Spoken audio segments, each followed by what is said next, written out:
നമസ്തേ.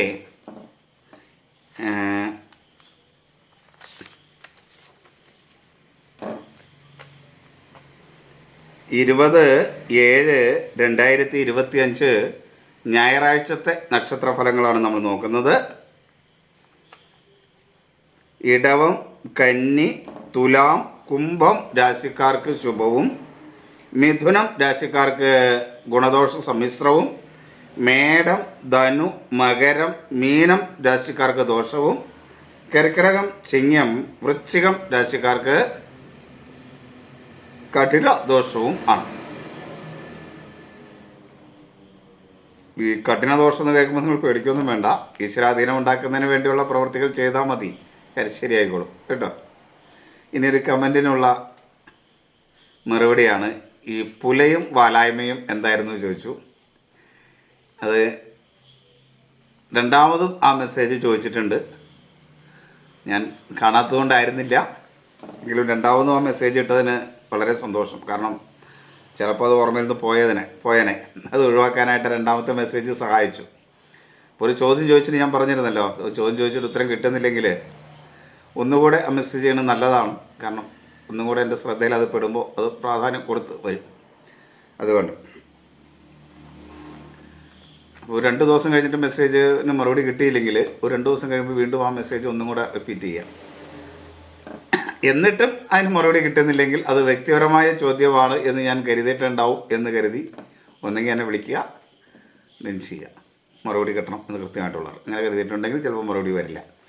ചിലപ്പോൾ വ്യക്തിപരമായതായിരിക്കില്ല ആ ചോദ്യം, എങ്കിലും ചിലപ്പോൾ ഞാനത് വ്യക്തിപരമായതാണ് എന്ന് എനിക്ക് തോന്നിയിട്ടുണ്ടാവാം. നിങ്ങൾ ചിലപ്പോൾ പൊതുവായിട്ടുള്ള ചോദ്യമായിരിക്കും ചോദിച്ചിട്ടുണ്ടാവാം നിങ്ങളുടെ മനസ്സിനകത്ത്. അപ്പോൾ എങ്കിലും അതെനിക്ക് അങ്ങനെ തോന്നിയിട്ടുണ്ടെങ്കിൽ ഞാനത് മറുപടി പറയില്ല. അങ്ങനെ ഉണ്ടെങ്കിൽ നിങ്ങൾക്ക് എന്നെ ഒന്ന് വിളിക്കാം. വിളിക്കുന്നത് പരമാവധി ഉച്ച കഴിഞ്ഞ് വിളിക്കാനായിട്ട് പ്രത്യേകം ശ്രദ്ധിക്കുക. അതാണ് എനിക്കും സൗകര്യം. ഇനി നമുക്ക്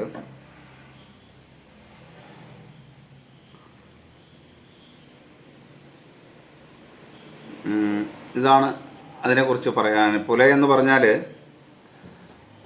മരണശേഷം നമ്മൾ ആചരിക്കുന്ന ശൗചമാണ് പുല എന്ന് പറഞ്ഞാൽ. 16 ദിവസം, ചിലർ 11 ദിവസം, ചിലർ 12 ദിവസം, അങ്ങനെ പല രീതിയിൽ ആചരിക്കുന്നതാണ് പുല എന്ന് പറയുന്നത്. അവരവരുടെ പ്രാദേശികമായ ആചാരമനുസരിച്ച് ആചരിക്കുക. അതാണ് എനിക്ക് അതിനകത്ത് നിർദ്ദേശിക്കാനുള്ളത്. ശാസ്ത്രീയമായ വിവരണം ഇപ്പോൾ ഈ ഒരു വീഡിയോയിലൂടെ നൽകുക പ്രായോഗികം അല്ലാത്തതുകൊണ്ടാണ് അങ്ങനെ പറയുന്നത്. വാലായ്മ എന്ന് പറയുന്നത് പ്രസവിച്ചതിന് ശേഷം ഉള്ളതാണ്. ചിലരത് 5 ദിവസം, 7 ദിവസം, 11 ദിവസം ഒക്കെ ആചരിക്കും. അപ്പോൾ 11 ദിവസം ആയിക്കോളൂ എന്നാണ് എൻ്റെ പ്രതീക്ഷ. ഇത് രണ്ടിൻ്റെയും പ്രത്യേകത ക്ഷേത്രങ്ങളിൽ പോവാതിരിക്കാൻ പ്രത്യേകം ശ്രദ്ധിക്കുക എന്നുള്ളതാണ്.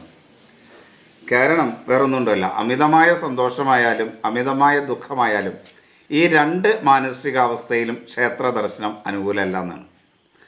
അപ്പോൾ ഇതിൽ നിന്ന് നമുക്ക് മനസ്സിലാക്കാൻ കഴിയുന്നത് ക്ഷേത്ര ദർശനം നടത്തണമെങ്കിൽ നമുക്ക് മനസ്സിന് ഒരു സന്തുലിതാവസ്ഥ ഉണ്ടാവണം. അമിതമായ സന്തോഷമോ അമിതമായ ദുഃഖമോ ഒന്നും ക്ഷേത്ര ദർശനത്തിന് അനുയോജ്യമല്ല എന്നാണ്. അപ്പോൾ അതാണ് നമ്മളുടെ ഒരു കാഴ്ചപ്പാട്. ഒരു കുട്ടി ഉണ്ടാകുമ്പോൾ അമിതമായ സന്തോഷം നമുക്കുണ്ടാവും, നല്ല സന്തോഷം ഉണ്ടാവും, അതാണല്ലോ നമ്മളുടേത്. അതേപോലെ ഒരു മരണം നടന്നാൽ ദുഃഖം ഉണ്ടാവും. അപ്പോൾ ഇത് രണ്ടും ഇതായതുകൊണ്ട് നമ്മൾ ക്ഷേത്ര ദർശനമൊന്നും പോകുന്നില്ല എന്നേ ഉള്ളൂ. അപ്പോൾ ഇതാണ് ഇതിൻ്റെ ഒരു ഉദ്ദേശം എന്ന് പറയുന്നത്. ഇതിൻ്റെ ഡീറ്റെയിൽ ആയിട്ടുള്ള വീഡിയോ ഞാൻ പിന്നീട് ഒരു ദിവസം വീഡിയോ ആയിട്ടിടാൻ ശ്രമിക്കുന്നതാണ്. അന്നും അത് കേൾക്കാനായിട്ട് നിങ്ങൾ ശ്രമിക്കുക. ഇതാണ് എനിക്ക് ഇതിൽ പറയാനുള്ളത്. പിന്നെ ഇനിയുള്ളത്, ഇത് കേൾക്കുമ്പോൾ നിങ്ങളൊന്ന് കമൻറ്റ് ചെയ്യാനും ഷെയർ ചെയ്യാനും ഒക്കെ പ്രത്യേകം ശ്രദ്ധിക്കണം.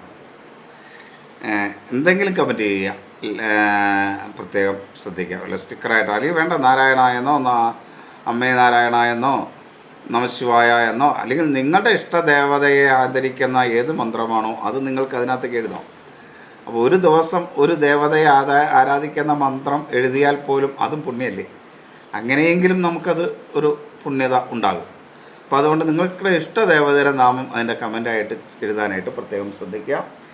എന്തെങ്കിലും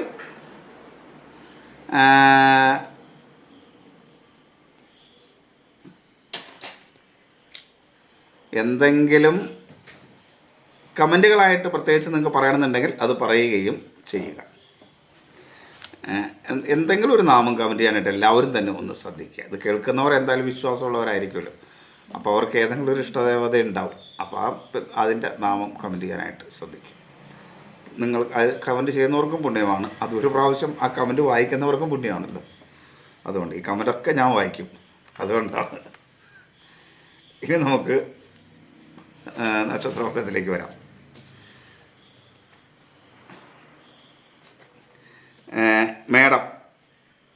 മേടം രാശിക്ക് ദോഷമാണ്, അനുകൂലമല്ലാത്ത ദിവസമാണ്.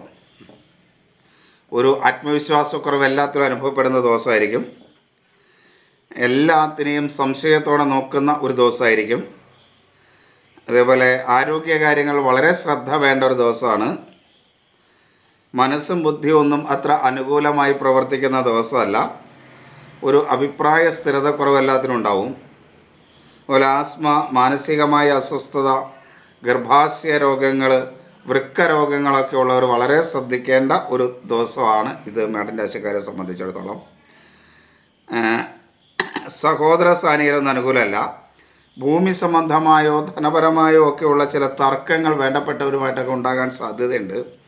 ശത്രു ദോഷമുണ്ടാകുന്ന ഒരു സമയമാണ്. കടബാധ്യത വർദ്ധിക്കുന്ന സമയമാണ്. വാക്കുകളൊക്കെ നല്ല രീതിയിൽ ഉപയോഗിക്കാൻ കഴിയും. ബന്ധുക്കളും സുഹൃത്തുക്കളുമൊക്കെ ഒരു പരിധിവരെ അനുകൂലമായിരിക്കും. അശ്രദ്ധ മൂലമുള്ള ഓർമ്മക്കുറവ് ധനനഷ്ടമുണ്ടാക്കാൻ സാധ്യതയുണ്ട്, അത് ഒഴിവാക്കാനായിട്ട് പ്രത്യേകം ശ്രദ്ധിക്കണം.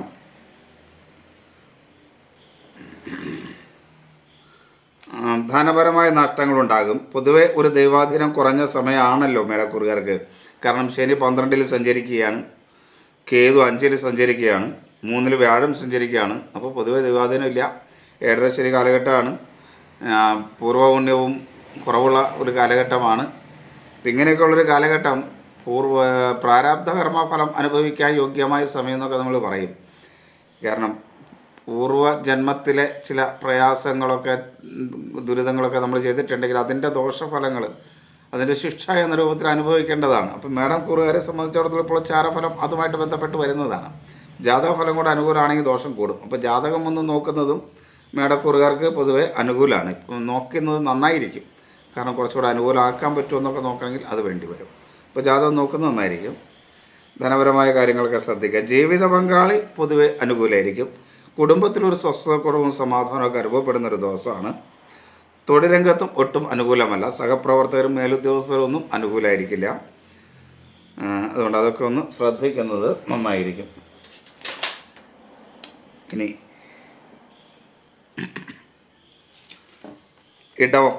ഇടവം രാശിക്ക് ശുഭകരമായ ദിവസമാണ്. കാർത്തിക അവസാന 3/4 ഭാഗം, രോഹിണി മകീരം ആദ്യ പകുതി ഭാഗമാണ് ഇടവം രാശി. 10-ൽ രാഹു സഞ്ചരിക്കുകയാണ് എന്നുള്ളതുകൊണ്ട് കർമ്മരംഗത്ത് ചില തടസ്സങ്ങളും പ്രയാസങ്ങളും, അല്ലെങ്കിൽ വേണ്ടത് കൃത്യമായ സമയത്ത് ചെയ്യാൻ കഴിയാത്തൊരവസ്ഥ വരിക, ഇങ്ങനെയുള്ള ചില പ്രശ്നങ്ങളൊക്കെ വരുന്നൊരു കാലഘട്ടമാണെങ്കിലും പൊതുവെ ഇവർക്ക് ഈ ദിവസം അനുകൂലമാണ്, ശുഭമാണ്. ആത്മവിശ്വാസത്തോടെ കാര്യങ്ങളൊക്കെ ചെയ്യാൻ കഴിയുന്ന ഒരു ദിവസമാണ്. അലസതയൊന്നും ഉണ്ടാവില്ല. എങ്കിലും മനഃപൂർവ്വമല്ലാത്ത ചില തടസ്സങ്ങൾ ഒക്കെ വരുന്നത് കൊണ്ടുള്ള പ്രയാസങ്ങളൊക്കെ പല കാര്യങ്ങളിലും അനുഭവിക്കേണ്ടതായിട്ട് വരും. ആരോഗ്യകാര്യത്തിലൊക്കെ കുറച്ച് മേന്മ ഉണ്ടാകുകയും ചെയ്യും. സഹോദര സ്ഥാനീയർ അനുകൂലമല്ല. എന്നാൽ മാതൃപിതൃസ്ഥാനീയർ അനുകൂലമാണ്. മനസ്സും ബുദ്ധിയൊക്കെ വേണ്ട രീതിയിൽ പ്രവർത്തിക്കും. അഭിപ്രായ സ്ഥിരതയോടു കൂടി കാര്യങ്ങളൊക്കെ ചെയ്യാനായിട്ട് കഴിയും. ശത്രുക്കൾ മൂലമുള്ള ദോഷം ഉണ്ടാകുന്ന ഒരു സമയമാണ്. കടബാധ്യത വർദ്ധിക്കും. അപകടങ്ങളും ഉണ്ടാകാതിരിക്കാനായിട്ട് പ്രത്യേകം ശ്രദ്ധിക്കണം. വാക്കുകൾ അത്ര അനുകൂലമല്ല. അശ്രദ്ധമായി വാക്കുകൾ ഉപയോഗിച്ചാൽ ചില നഷ്ടങ്ങൾ, ചില കലഹങ്ങളൊക്കെ ഉണ്ടാകാൻ സാധ്യതയുണ്ട്. മിത്രങ്ങളായിരിക്കുന്നവർ പോലും ശത്രുക്കളാകുന്ന ഒരു കാലഘട്ടം കൂടെയാണ്. അതേപോലെ ബന്ധുക്കളും സുഹൃത്തുക്കളും ഒന്നും അനുകൂലമല്ലാത്തതുകൊണ്ട് ആഗ്രഹിക്കുന്ന രീതിയിലുള്ള സഹായ സഹകരണങ്ങൾ മറ്റു പലയിടത്തും കിട്ടിയെന്ന് വരില്ല. അതിൻ്റെയൊക്കെ ചില പ്രയാസങ്ങൾ ഉണ്ടാകുകയും ചെയ്യും.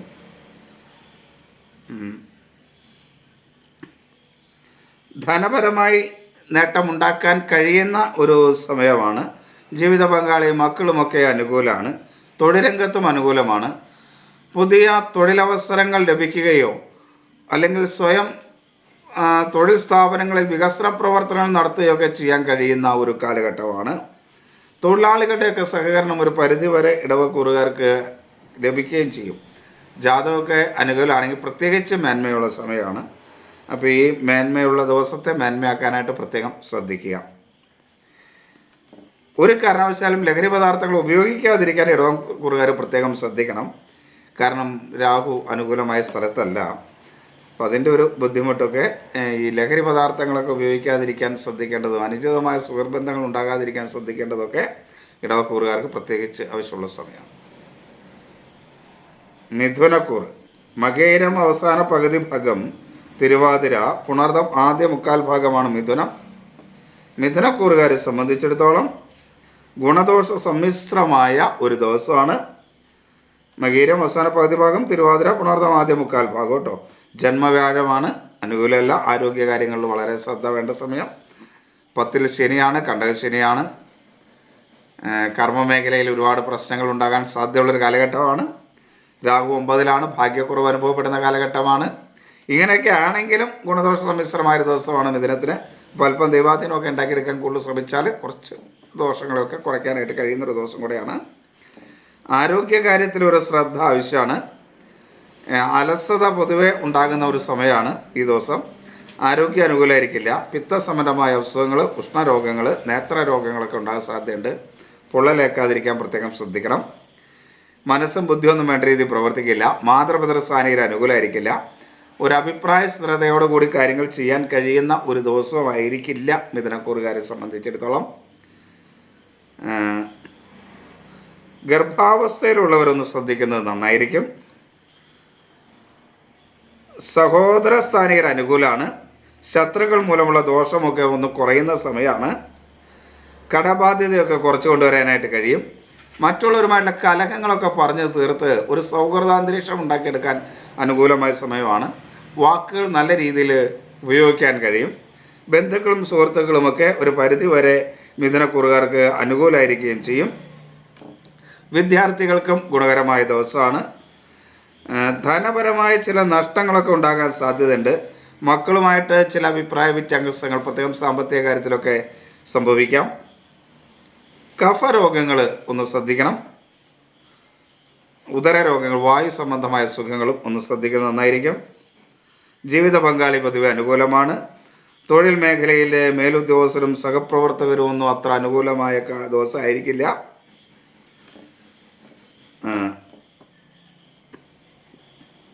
ഇനി കർക്കിടകക്കൂറുകാർക്ക് കുറേ നാളത്തേക്കും കൂടെ ദോഷങ്ങളായിരിക്കുമെന്നാണ് എൻ്റെ ഒരു ചെറിയ നിഗമനം. ഞാൻ നോക്കിയിട്ടില്ല കൃത്യമായിട്ട്. എങ്കിലും ഈ ദിവസം അനുകൂലമല്ല, പക്ഷെ കുറച്ച് നാളത്തേക്കും കൂടെ ഇതിൻ്റെ ബുദ്ധിമുട്ടുകൾ ഉണ്ടാവും. ഇങ്ങനെ ഉണ്ടാകുന്നൊരു കാലഘട്ടമാണ് അവർക്ക്. അതുകൊണ്ട് കാരണം വ്യാഴം 12-ലാണ്, 8-ൽ രാഹുവാണ്, 9-ൽ ശനിയാണ്, 2-ൽ കേതുവാണ്. ദൈവാധീനം ഒട്ടും ഇല്ലാത്ത കാലഘട്ടമാണ്. 8-ൽ രാഹു പലവിധ ആരോഗ്യ പ്രശ്നം ഉണ്ടാക്കുന്നതാണ്. 9-ൽ ശനി ഭാഗ്യക്കുറവ് വരുത്തുന്നതാണ്. 2-ൽ കേതു സാമ്പത്തികമായ ചില പ്രതിസന്ധികളൊക്കെ സൃഷ്ടിക്കുന്നതാണ്. ഈ കാലം കുറേ കാലത്തേക്കുള്ള ഇതൊരു പ്രയാസമാണ്. അങ്ങനെ കുറച്ച് ബുദ്ധിമുട്ടുകളും പ്രയാസങ്ങളും ഉണ്ടാകുന്ന ഒരു കാലഘട്ടത്തിലൂടെയാണ് കർക്കിടകക്കൂറുകാർ കടന്നു പോകുന്നത്. അതിൻ്റെയൊക്കെ ശുഭകരമായ ദിവസങ്ങളൊക്കെ വരും. പക്ഷേ ഇപ്പോൾ ഈ ദിവസം കുറച്ച് നാളത്തേക്ക് അത്ര മേന്മയുള്ളതല്ല. അതുകൊണ്ട് ശ്രദ്ധിക്കണം. ഈ ദിവസം ഒട്ടും അനുകൂലമല്ല. കഠിന ദോഷം വരുന്ന സമയമാണ്. ഇവിടെ ശ്രദ്ധിക്കണം. എങ്കിലും മനസ്സും ബുദ്ധിയൊക്കെ അനുകൂലമായിട്ട് പ്രവർത്തിക്കും കേട്ടോ. മാതൃസ്ഥാനീയർ അനുകൂലമായിരിക്കും. അഭിപ്രായ സ്ഥിരതയോടുകൂടി കാര്യങ്ങൾ പറയാൻ കഴിയും. പറയുന്ന കാര്യം ശരിയാണോ തെറ്റാണോ എന്നുള്ളത് വേറെ കാര്യം. പക്ഷെ അഭിപ്രായ സ്ഥിരതയോടുകൂടി അത് പറയാനായിട്ട് കഴിയും. അതുകൊണ്ട് അതൊന്ന് ശ്രദ്ധിക്കണം. പറയുമ്പോൾ വളരെ ശ്രദ്ധ കൊടുക്കണം. ഞാൻ ഈ പറഞ്ഞതിൻ്റെ അർത്ഥം തമാശയായിട്ട് എടുക്കുകയല്ല ഇത് ചെയ്യേണ്ടതെന്ന് അർത്ഥം. കർക്കിടകക്കൂറുകാർ ആരോഗ്യകാര്യത്തിലൊട്ടും അനുകൂലമല്ല. ഒരു കാര്യത്തിൽ ആത്മവിശ്വാസക്കുറവൊക്കെ അവർക്ക് ഉണ്ടാവും. എല്ലാ കാര്യത്തിലും ഒരു അലസതയും സംശയ ദൃഷ്ടിയോടുകൂടി നോക്കുന്നതൊക്കെ ആയിരിക്കും. മനസ്സും ബുദ്ധിയും പൊതുവെ അനുകൂലമാണെന്ന് ഞാൻ നേരത്തെ പറഞ്ഞല്ലോ. സഹോദര സ്ഥാനീയർ അത്ര അനുകൂലമല്ല. ശത്രുക്കൾ മൂലമുള്ള ദോഷമുണ്ടാകും. കടബാധ്യത വർദ്ധിക്കും. മറ്റുള്ളവരുമായി കലഹമുണ്ടാകാനുള്ള സാധ്യതയുണ്ട്. വാക്കുകൾ വളരെയധികം ശ്രദ്ധയോടെ ഉപയോഗിക്കേണ്ട ഒരു സമയമാണ്. മുൻകോപം മൂലം പല നഷ്ടങ്ങൾ സാമ്പത്തികമായ രംഗത്തും ഉണ്ടാകും. അതുകൊണ്ട് സാമ്പത്തിക കാര്യങ്ങളൊക്കെ ചർച്ച ചെയ്യുമ്പോൾ പരമാവധി മിണ്ടാതിരിക്കുക. എന്തെങ്കിലും പറയേണ്ടത് വരികയാണെങ്കിൽ തന്നെ ഇങ്ങനെയുള്ളവർ അത് വളരെ ആലോചിച്ച് ശ്രദ്ധയോടെ നഷ്ടം വരാത്ത രീതിയിലൊക്കെ പറയാനായിട്ട് പ്രത്യേകം ശ്രദ്ധിക്കുക. പരമാവധി വാക്കുകൾ ഉപയോഗിക്കാതിരിക്കാൻ കർക്കിടകക്കൂറുകാർ ശ്രദ്ധിക്കുക. ബന്ധുക്കളും സുഹൃത്തുക്കളും ഒന്നും അനുകൂലമായിരിക്കില്ല. മക്കളുമായിട്ട് അഭിപ്രായ വ്യത്യാസം ഉണ്ടാകും. ധനപരമായ കാര്യങ്ങളിൽ ചില നഷ്ടങ്ങളൊക്കെ വരാൻ സാധ്യതയുണ്ട്. പൊതുവെ ദൈവാധീനം കുറഞ്ഞ ഒരു കാലഘട്ടമായതുകൊണ്ട് ശരിക്കും നാമം ജപിക്കാനും ഈശ്വരാരാധന നടത്താനൊക്കെ പ്രത്യേകം ശ്രമിക്കേണ്ട ഒരു കാലഘട്ടം കൂടെയാണ്.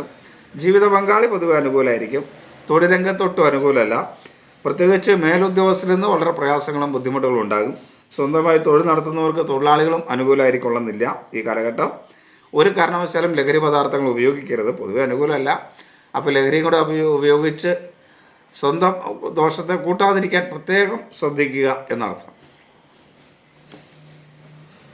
ചിങ്ങക്കൂറ്. ചിങ്ങക്കൂറുകാർക്ക് കഠിന ദോഷമുള്ള സമയമാണ്. മകം, പൂരം, ഉത്രം ആദ്യ കാൽഭാഗമാണ് ചിങ്ങക്കൂറ്. ഇപ്പോൾ ചിങ്ങക്കൂറുകാരെ സംബന്ധിച്ച് 8-ൽ ശനിയും ജന്മത്തിൽ കേതുവും സഞ്ചരിക്കുന്ന ഒരു കാലഘട്ടമാണ്. അപ്പം അതിൻ്റെ ഒരു ബുദ്ധിമുട്ട് പ്രയാസങ്ങളൊക്കെ ഉണ്ട്. എങ്കിലും വ്യാഴം 11-ലുള്ളത് കൊണ്ട് ദൈവാധീനത്തിൻ്റെ ഒരു ഇത് ചെറുതായിട്ടൊക്കെ വരും. എങ്കിലും അനുകൂലമായ സമയമല്ല, കഠിന ദോഷമായ ദോഷം തന്നെയാണിത്. അതുകൊണ്ട് അത് ശ്രദ്ധിക്കണം. പൊതുവെ ഒരു ആത്മവിശ്വാസക്കുറവ് എല്ലാ കാര്യത്തിലും ഉണ്ടാവും.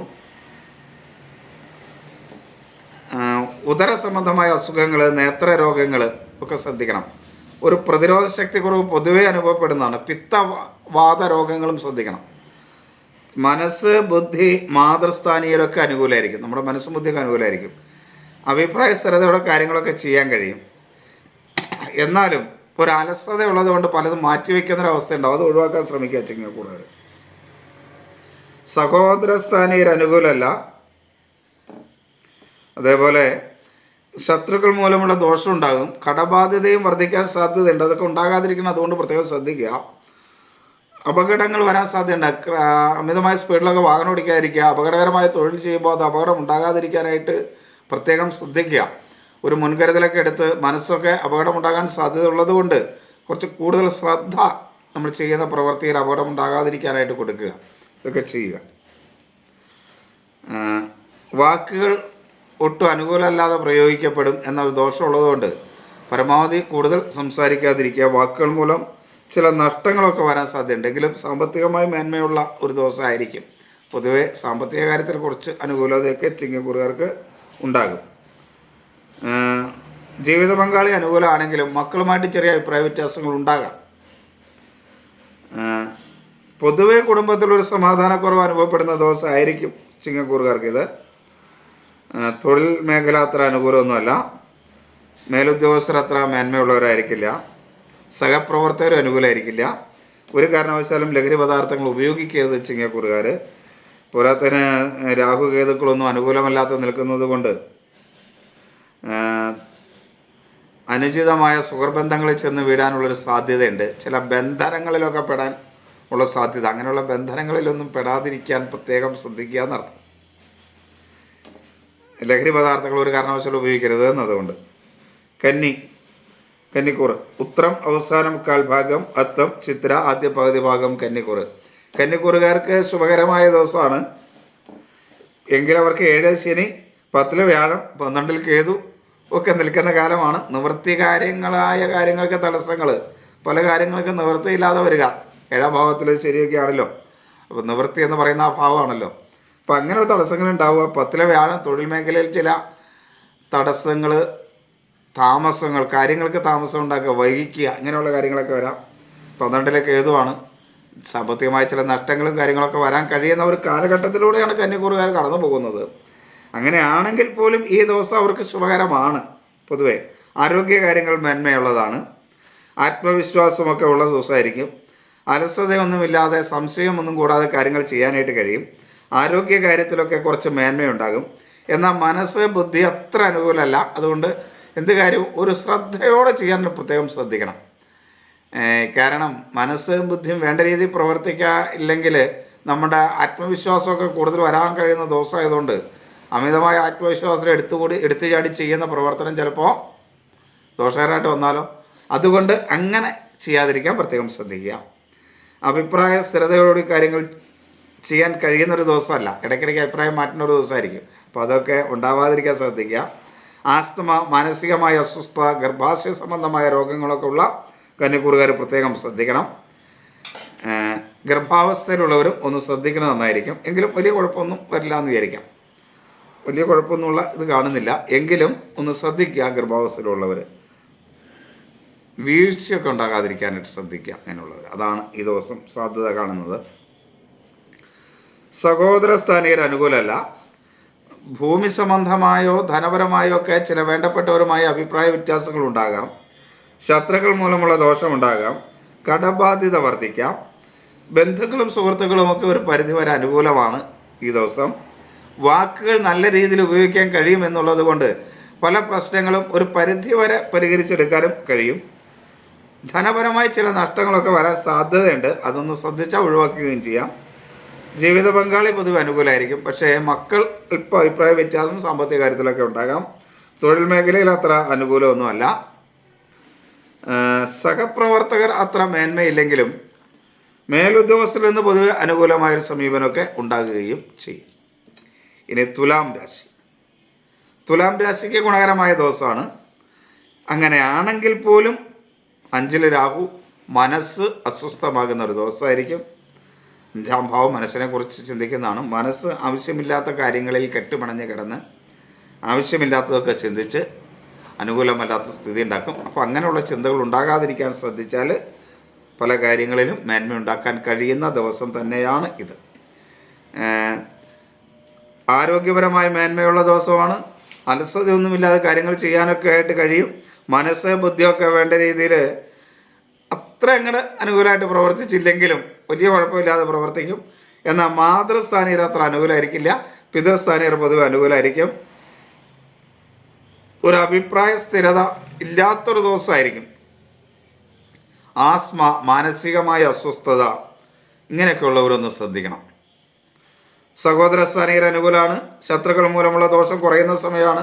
കടബാധ്യതയൊക്കെ കുറച്ച് കൊണ്ടുവരാൻ കഴിയും. ബന്ധുക്കളും സുഹൃത്തുക്കളൊക്കെ അനുകൂലമാണ്. നല്ല വാക്കുകൾ ഉപയോഗിക്കാൻ കഴിയുന്നുള്ളതുകൊണ്ട് ശത്രുക്കളായിട്ട് നിൽക്കുന്നവരെ അതിൽ നിന്ന് മാറ്റി മിത്രമാക്കാൻ വേണ്ടി ശ്രമിക്കാൻ കഴിയുന്ന ദിവസമാണിത്. അപ്പം അങ്ങനെയുള്ള കാര്യങ്ങളൊക്കെ ചെയ്യുക.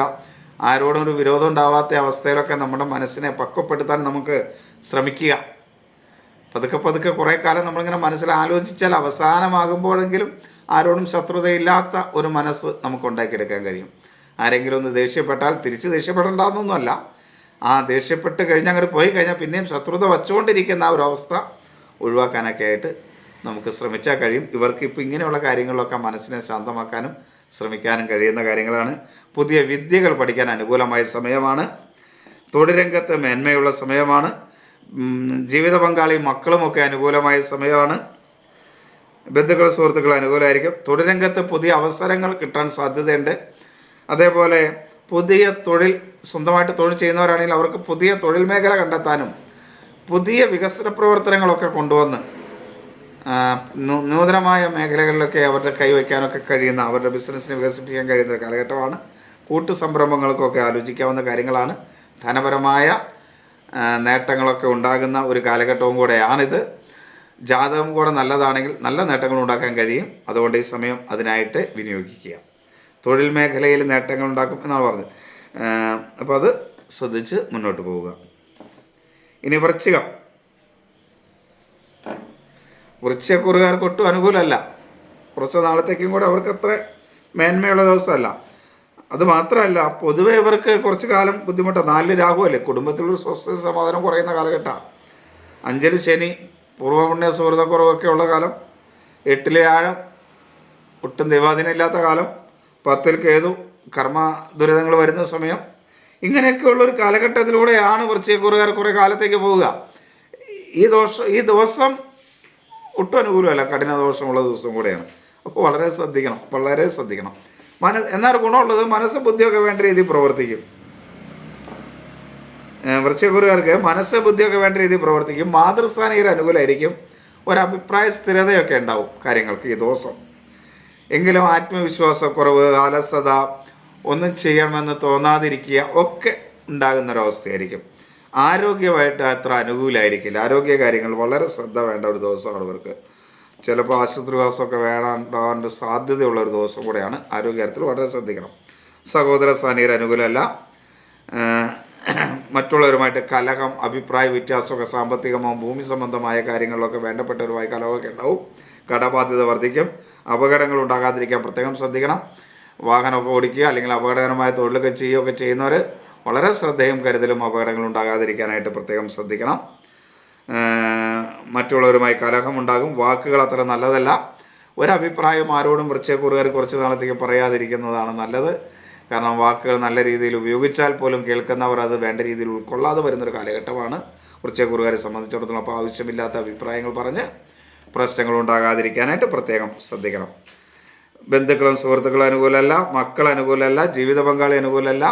ധനപരമായ നഷ്ടങ്ങൾ ഒക്കെ ഉണ്ടാകുന്ന ഒരു ദിവസമാണ്. കഫരോഗങ്ങളൊക്കെ ഉള്ളവർ ശ്രദ്ധിക്കണം.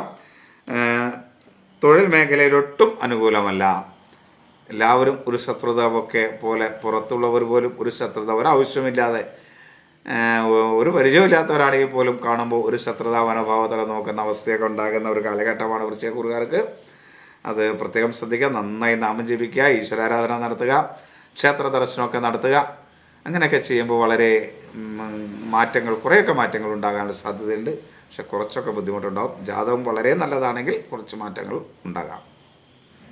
എങ്കിലും പ്രയാസങ്ങളുണ്ടാകുന്ന ദിവസം തന്നെ ആയിരിക്കും. ഒരു കാരണവശാലും വൃശ്ചികക്കൂറുകാർ ലഹരി പദാർത്ഥങ്ങൾ ഉപയോഗിക്കരുത്. പ്രത്യേകിച്ച് തൊഴിൽ മേഖലയിലേക്ക് ലഹരി പദാർത്ഥം ഉപയോഗിച്ചുകൊണ്ട് പോകുകയേ ചെയ്യരുത്. ഇനി ധനു. മൂലം, പൂരാടം, ഉത്രാടം ആദ്യ കാൽഭാഗം ധനുക്കൂറുകാർക്ക് ദോഷകരമാണ്. 4 ശനിയാണ്, 9 കേതുവാണ്. ഒരു ഭാഗ്യക്കുറവും കുടുംബത്തിൽ സ്വസ്ഥക്കുറവൊക്കെ ഉണ്ടാകുന്ന ഒരു കാലഘട്ടത്തിലൂടെയാണ് ധനുക്കൂറുകാർ പോകുന്നത്. ഇവർക്ക് ദോഷകരമായൊരു ദിവസമാണ് ഇന്ന്. എങ്കിലും മനസ്സും ബുദ്ധിയൊക്കെ വേണ്ട രീതിയിൽ പ്രവർത്തിക്കും. മാതൃസ്ഥാനീയർ അനുകൂലമായിരിക്കും. അഭിപ്രായ സ്ഥിരതയുള്ള കാര്യങ്ങൾ ചെയ്യാൻ കഴിയും. എന്നാൽ ആരോഗ്യ കാര്യങ്ങൾ വളരെ ശ്രദ്ധ വേണം. പിതൃസ്ഥാനീയരൊന്നും അത്ര അനുകൂലമായിരിക്കില്ല. ഈ പിതൃസ്ഥാനീയർ അനുകൂലമല്ല എന്ന് പറഞ്ഞാൽ അതിൻ്റെ അർത്ഥം അങ്ങനെയുള്ളവരോടൊക്കെ സംസാരിക്കുമ്പോൾ, അനുകൂലമല്ല എന്ന് പറയുന്നവരോടൊക്കെ സംസാരിക്കുമ്പോൾ നമ്മൾ ഒരു മിതത്വം പാലിക്കുക. അല്ലെങ്കിൽ അഭിപ്രായം ഒരു അനുകൂലമല്ലാത്ത രീതിയിലാണ് വരുന്നതെന്ന് തോന്നിയാൽ അന്നത്തെ സംസാരം ഒഴിവാക്കി മാറിപ്പോയിക്കൊള്ളുക. ഒരു കലഹസാധ്യത ഉണ്ടാക്കാതിരിക്കുക എന്നർത്ഥം കേട്ടോ. സഹോദര സ്ഥാനീയർ അനുകൂലമല്ല. കടബാധ്യത വരാനുള്ള സാധ്യതയുണ്ട്. ബന്ധുക്കളും സുഹൃത്തുക്കളും ഒന്നും അനുകൂലമായിരിക്കില്ല. വാക്കുകൾ വളരെ ശ്രദ്ധയോടെ ഉപയോഗിക്കേണ്ട ദിവസമാണ്. പ്രത്യേകിച്ച് ഈ മുൻകോപത്തെ ഒന്ന് വളരെ നിയന്ത്രിക്കണം ധനുക്കൂറുകാർ കേട്ടോ. മൂലം, പൂരാടം, ഉത്രാടം ആദ്യ കാൽഭാഗമാണ് കേട്ടോ ധനുക്കൂറ്. വളരെ ശ്രദ്ധ ധനുക്കൂറുകാർക്ക് മുൻകോപത്തിലൊന്ന് ശ്രദ്ധിക്കണം. വാക്കുകളും ഒന്നും അനുകൂലമല്ല. ബന്ധുക്കളും സുഹൃത്തുക്കളും അനുകൂലമായിരിക്കില്ല. മക്കൾ പൊതുവെ അനുകൂലമാണ്. ധനപരമായ ചെറിയ നേട്ടമൊക്കെ അവർക്ക് ഉണ്ടാകും. എങ്കിലും ജീവിത പങ്കാളി അനുകൂലമല്ലാത്തതുകൊണ്ട് കുടുംബത്തിലൊരു സ്വസ്ഥത കുറവൊക്കെ അനുഭവപ്പെടാൻ സാധ്യതയുണ്ട്. വാഹന സംബന്ധമായോ മറ്റൊക്കെ നഷ്ടങ്ങൾ വരാതിരിക്കാനായിട്ട് പ്രത്യേകം ശ്രദ്ധിക്കണം. തൊഴിൽ മേഖല അത്ര അനുകൂലമൊന്നും അല്ല. ഇനി മകരക്കൂറ്. ഉത്രാടം അവസാനം 3/4 ഭാഗം, തിരുവോണം അവിട്ടം ആദ്യ പകുതി ഭാഗം. മകരക്കൂറിന് ദോഷകരമായ ദിവസമാണ്.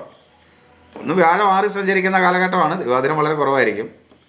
പിന്നെ 8 കേതു, 2 രാഹു ഒക്കെ ഉള്ള ഒരു കാലഘട്ടമായതുകൊണ്ട് അതിൻ്റെ ബുദ്ധിമുട്ടുകൾ അനുഭവിക്കപ്പെടുന്ന കാലഘട്ടത്തിലൂടെയാണ് മകരക്കൂറുകാർ പോകുന്നത്. അങ്ങനെയുള്ളൊരു കാലഘട്ടത്തിൽ തന്നെ ഈ ദിവസവും അത്ര അനുകൂലമല്ല. പ്രത്യേകിച്ച് മനസ്സ് വളരെ കരുതലോടെ ഇരിക്കണം. ആവശ്യമില്ലാത്ത ചിന്തകൾ മൂലം മനസ്സ് വളരെ അസ്വസ്ഥമാകുന്നൊരു ദിവസമായിരിക്കും. അതൊന്ന് ഒഴിവാക്കാനായിട്ട് ശ്രദ്ധിക്കുക. മനസ്സ് ബുദ്ധിയൊന്നും അനുകൂലമല്ല. മാതൃസ്ഥാനീയർ അനുകൂലമല്ല. അഭിപ്രായ സ്ഥിരതയുടെ കാര്യങ്ങൾ ചെയ്യാനായിട്ട് കഴിയില്ല. ആരോഗ്യകാര്യം അനുകൂലമല്ല. പല ആരോഗ്യ പ്രശ്നങ്ങൾ മൂലം മനസ്സിന് പ്രയാസവും ബുദ്ധിമുട്ടുകളും ഒക്കെ ഉണ്ടാവും.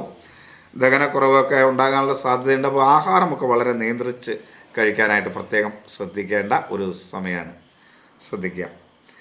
സഹോദര സ്ഥാനീയർ അനുകൂലമല്ല. ശത്രുക്കൾ മൂലമുള്ള ദോഷമുണ്ടാകും. കടബാധ്യത വർദ്ധിക്കും. വാക്കുകൾ വളരെ ശ്രദ്ധയോടെ വേണം മകരക്കൂറുകാർ ഉപയോഗിക്കാതിരിക്കുക എന്ന് തന്നെയാണ് എൻ്റെ അഭിപ്രായം. കൂടുതൽ സംസാരിക്കാതിരിക്കുക. കാരണം വളരെ പ്രയാസങ്ങൾ വാക്കുകൾ മൂലമുണ്ടാകും. ധനപരമായ നഷ്ടങ്ങളുണ്ടാവും. തൊഴിൽ രംഗത്ത് വളരെ നഷ്ടങ്ങളുണ്ടാവും.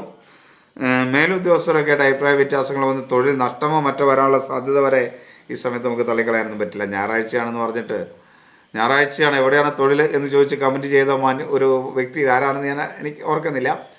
ഞായറാഴ്ച സർക്കാർ ജോലിക്കാർക്കോ അല്ലെങ്കിൽ മറ്റുള്ളവർക്കൊക്കെ ജോലി ഇല്ലായിരിക്കാം. പക്ഷേ സാധാരണ ജനത്തെ സംബന്ധിച്ചിടത്തോളം ഞായറാഴ്ച ജോലിക്ക് പോകുന്നവർ തന്നെയാണ്. അല്ലാണ്ട് അവർക്ക് വീട്ടിലിരുന്നാൽ ചിലപ്പോൾ അവരുടെ വീട്ടിലന്ന് കുട്ടികൾക്ക് ആശുപത്രിയിൽ പോകണമെങ്കിൽ മരുന്ന് മേടിക്കാനുള്ള പൈസ പോലും ഉണ്ടായിരുന്നു വരില്ല. അപ്പോൾ അതുകൊണ്ട് ഞായറാഴ്ച ഡ്യൂട്ടിക്ക് പോകുന്നൊരു ഇഷ്ടം പോലെ ഉണ്ട്. അപ്പോൾ അങ്ങനെ കമൻറ്റ് ഒരിക്കൽ ചെയ്തിരുന്നു ഒരാൾ. അപ്പോൾ അതുകൊണ്ട് ഞാനിപ്പോൾ ഞായറാഴ്ച ഓർത്തതാണ് പെട്ടെന്ന് അത് പറഞ്ഞപ്പോൾ. അങ്ങനെ ചെയ്യാതിരിക്കാനെ പ്രത്യേകം ഓർക്കുക. ഇതൊരു പൊതുവായ ഫലമാണ്, ഒരു വ്യക്തിയുടെ ഫലമല്ല. അപ്പോൾ നിങ്ങൾക്ക് സർക്കാർ ജോലിക്കാരെ സംബന്ധിച്ച് വീട്ടിലിരിക്കുമ്പോൾ ദുരിതമൊന്നും ഉണ്ടായെന്ന് വരില്ല. ഇതങ്ങനെയല്ല, ഒരു പൊതുഫലം പറയുമ്പോൾ ആ രീതിയിൽ കാണണം എന്നുകൂടെ ഒന്ന് പറയുകയാണ്.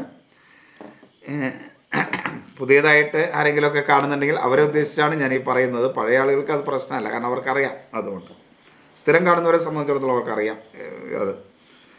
അപ്പോൾ അതൊക്കെ ഒന്ന് ശ്രദ്ധിക്കുക. തൊഴിൽ രംഗത്ത് വളരെയധികം ശ്രദ്ധ വേണം. ധനപരമായ നഷ്ടമുണ്ടാകും, എന്നാൽ തൊഴിൽ രംഗത്ത് നേട്ടങ്ങളുണ്ടാവും. ജീവിത പങ്കാളി അനുകൂലമാണ്, മക്കൾ അത്ര അനുകൂലമായിരിക്കില്ല. ഇനി കുംഭം, അവിട്ടം അവസാന പകുതി ഭാഗം, ചതയം പുരുരുട്ടാതി ആദ്യ മുക്കാൽ ഭാഗം. കുംഭക്കൂറുകാർക്ക് ഗുണകരമായ ദിവസമാണ്. എങ്കിലും അവർക്ക് ജന്മത്തിൽ രാഹു, 2-ൽ ശനി, 7-ൽ കേതുവൊക്കെ സഞ്ചരിക്കുന്ന കാലഘട്ടമാണ്. കുംഭക്കൂറുകാരെ സംബന്ധിച്ച് 7.5 ശനി കാലഘട്ടമാണ്. ഇതൊക്കെ ഉണ്ട് എങ്കിൽ പോലും ഈ ദിവസം അവർക്ക് ഗുണകരമാണ്. പൊതുവെ ആരോഗ്യകാര്യത്തിൽ മേന്മയുള്ള സമയമാണ്. അലസതയൊന്നും ഉണ്ടാവില്ല, അലസതയൊന്നും ഉണ്ടാവില്ല. അതേപോലെ എന്നാൽ മനസ്സ് ബുദ്ധിയൊന്നും അത്ര അനുകൂലമായിരിക്കില്ല. മാതൃസ്ഥാനീയർ അനുകൂലമല്ല, എന്നാൽ പിതൃസ്ഥാനീയർ അനുകൂലമായിരിക്കുകയും ചെയ്യും. ഒരു അഭിപ്രായ സ്ഥിരത ഒരു കാര്യത്തിനും ഇല്ലാത്തൊരു ദിവസമായിരിക്കും. ആസ്മ, മാനസികമായ അസ്വസ്ഥതകളുള്ളവരും ശ്രദ്ധിക്കണം. സഹോദര സ്ഥാനീയർ അനുകൂലമല്ല, കടബാധ്യത വരും, ശത്രുദോഷം ഉണ്ടാകാൻ സാധ്യതയുണ്ട്. ബന്ധുക്കളും സുഹൃത്തുക്കളൊക്കെ അനുകൂലമായിരിക്കും. നല്ല വാക്കുകൾ ഉപയോഗിക്കാൻ കഴിയും. അതുകൊണ്ട് തന്നെ പല മേന്മയും കുംഭക്കൂറുകാർക്കുണ്ടാകും. ധനപരമായ നേട്ടങ്ങളുണ്ടാവും. ജീവിത പങ്കാളിയും മക്കളുമൊക്കെ അനുകൂലമായതുകൊണ്ട് കുടുംബത്തിലൊരു സ്വസ്ഥതയും സമാധാനമൊക്കെ കുംഭക്കൂറുകാർക്ക് ഉണ്ടാകും. തൊഴിൽ രംഗത്ത് അത്ര അനുകൂലമല്ല. ഒരു കാരണവശാലും ലഹരി പദാർത്ഥങ്ങൾ ഉപയോഗിക്കരുത് കുംഭക്കൂറുകാർ. മീനം, പുരുരുട്ടാതി അവസാന കാൽഭാഗം, ഉത്രട്ടാതി രേവതി. മീനക്കൂറുകാർക്ക് ദോഷകരമായ ദിവസമാണ്. അതുമാത്രമല്ല അവർക്ക് 4-ൽ വ്യാഴം സഞ്ചരിക്കുകയാണ്. അത്ര മേന്മയൊന്നുമില്ല. കുടുംബത്തിൽ അത്ര സ്വസ്ഥത കുറവുണ്ടാവും. 12 രാഹു, ജന്മശനി. ആരോഗ്യ പ്രശ്നങ്ങൾ, പ്രത്യേകിച്ച് വാദസംബന്ധമായ അസുഖങ്ങൾക്കുള്ളവർ പ്രത്യേകം ശ്രദ്ധിക്കേണ്ടതാണ്. ഇപ്പം മീനക്കൂറുകാർക്ക് ദോഷകരമായ ദിവസമാണ്. ആരോഗ്യ അനുകൂലമല്ല. വാദ, പിത്ത രോഗങ്ങൾ, ഉദര രോഗങ്ങളൊക്കെ ഉള്ളവർ ശ്രദ്ധിക്കണം. എല്ലാത്തിലും ഒരു ആത്മവിശ്വാസക്കുറവും അലസതയൊക്കെ ഉണ്ടാവും. മനസ്സ് ബുദ്ധിയൊക്കെ വേണ്ട രീതിയിൽ പ്രവർത്തിക്കും. ഒരു അഭിപ്രായ സ്ഥിരത ഉണ്ടാവും. മാതൃസ്ഥാനീയരൊക്കെ അനുകൂലമായിരിക്കും, എന്നാൽ പിതൃസ്ഥാനീയർ അത്ര അനുകൂലമായിരിക്കില്ല. സഹോദര സ്ഥാനീയർ അനുകൂലമാണ്. ശത്രുക്കൾ മൂലമുള്ള ദോഷമൊക്കെ മീനക്കൂറുകാർക്കൊന്ന് കുറയുന്ന ഒരു സമയമാണ്.